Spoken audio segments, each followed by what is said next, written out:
नमस्कार। National wheels में आप सभी का स्वागत है। मैं आलोक श्रीवास्तव। पश्चिम बंगाल, उड़ीसा, बिहार, उत्तर प्रदेश से अपने बाल बच्चों के भरण पोषण के लिए काफ़ी संख्या में मजदूर गए थे। सुकून से कमा रहे थे, 2 रोटी अपने बाल बच्चों को खिला रहे थे, कुछ धन बचा करके अपने परिवार को गांव में भेज रहे थे। कोरोना वायरस का कहर क्या टूटा, उनकी जिंदगी की डोर ही टूटने लगी है। हम ये नहीं कह सकते कि मजदूरों ने सब्र नहीं रखा।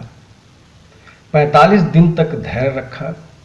जब फैक्ट्री मालिकों ने वेतन देना बंद कर दिया, मकान मालिकों ने किराया न देने पर उन्हें निकालने की धमकी देने लगे या कईयों को निकाल दिया, तो फिर उनके सामने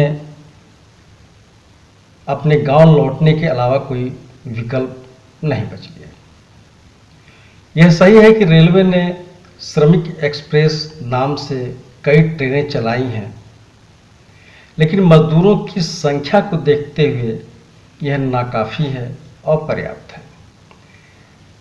विभिन्न जिलों में मजदूरों ने अपने गांव पहुंचने के लिए रजिस्ट्रेशन करवाया है, लेकिन दुर्भाग्य यह है कि जब ये मजदूर प्रशासनिक अधिकारियों से उस तारीख के बाबत पूछते हैं कि उन्हें जाने के लिए कब साधन मिलेगा, तो अधिकारी उन्हें आश्वस्त नहीं कर पाते हैं, उन्हें बता नहीं पाते हैं। यह अधिकारियों की लापरवाही ही कही जाएगी। अगर ये बता देते कि 2 दिन, 4 दिन, 5 दिन, 7 दिन और उनके प्रश्नों का उत्तर सही ढंग से देते तो शायद उनमें धैर्य कायम रहता। लेकिन अधिकारियों के जवाब न देने से उनका धैर्य डोल गया और उनके सामने एक ही विकल्प था कि वह जो है अपने गांव की ओर चल दें। ये पैदल ही तपती दोपहरी में छोटे छोटे बच्चों को गोद में लेकर गांव की ओर चल दिए हैं। बीच रास्ते में गांव वाले इनको यथासंभव पानी पिला रहे हैं, खाना दे रहे हैं, जो भी संभव हो रहा है इनके लिए कर दे रहे हैं। जिस स्थान से चले हैं उस स्थान से इनके गांव तक की दूरी 1500, 1600, 1700, 1800 किलोमीटर से कम नहीं है। इतनी लंबी दूरी को पैदल तय करना और इस तपती दोपहरी में बहुत ही कठिन काम है। यह रूह को कपा देने वाली काम है।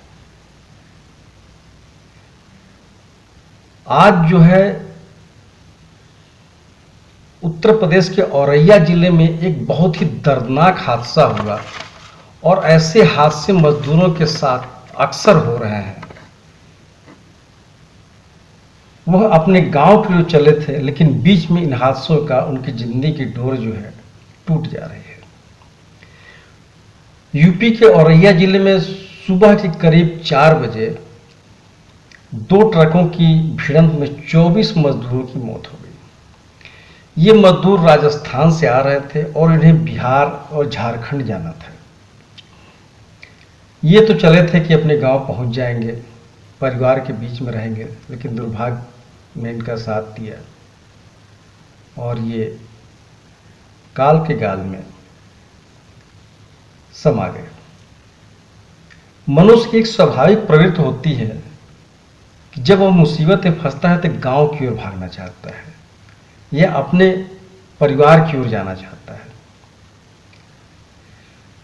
भारत सरकार के पास बहुत बड़े बड़े मनोवैज्ञानिक होंगे, कम से कम उनको यह तो जानकारी होगी ही कि इस भीषण घड़ी में मनुष्य क्या व्यवहार कर सकता है और मानव क्या व्यवहार कर सकता है, मजदूर क्या व्यवहार कर सकता है।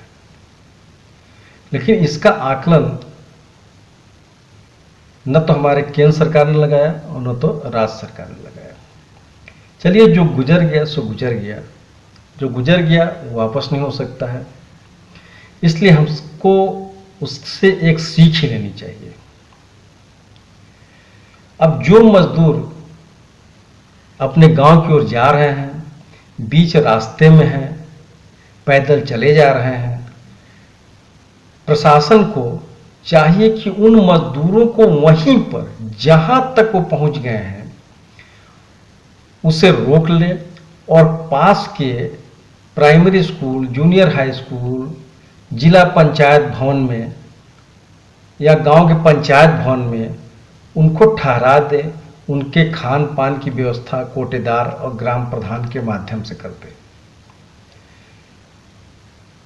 जब साधन की व्यवस्था हो जाए तो इन मजदूरों को ससम्मान उनके जिले तक पहुंचा दे, जहां से जिले की मशीनरी उनको उनके गांव तक पहुंचा देगी।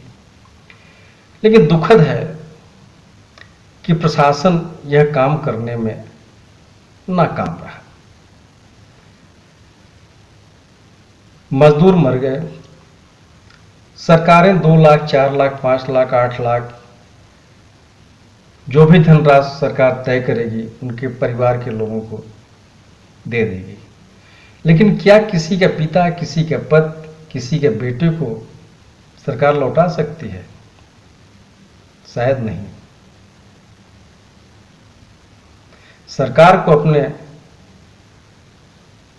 कार्य पर गौर करना चाहिए और उनको आज भी, अभी भी वक्त है। मीडिया लगातार उनका ध्यान आकर्षित कर रही है। सरकार को चाहिए कि मजदूर जहां पर हैं वहीं पर उन्हें रोक करके उनके रहने की व्यवस्था की जाए और जब गाड़ी की व्यवस्था हो जाए तो उन्हें ससम्मान उनके गांव पहुंचा दिया है। यही सबसे बड़ा धर्म है, सबसे बड़ा कर्म है। उम्मीद है कि सरकार इस पर गौर फरमाएगी।